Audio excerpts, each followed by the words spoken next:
Nhật yêu mày, Nhật. Nhật đi hẹp. Chỗ thầy. Chỗ thầy. Nhật hai hẹp. Atau tepiar kan om dah tepiar. Nó nó tepiar. Toh, Nhật ba kan. Nhật tao. Nhật á.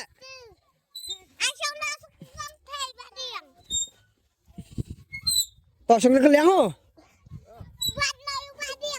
Wow.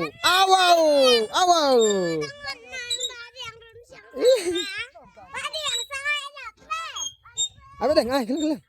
Cuk dia bun. Cuk mah. Oh, baik jangan. Oh. Bila hier mah. Ser. Toh, song. Song i, kelang. Ayo lạnh nhỉ.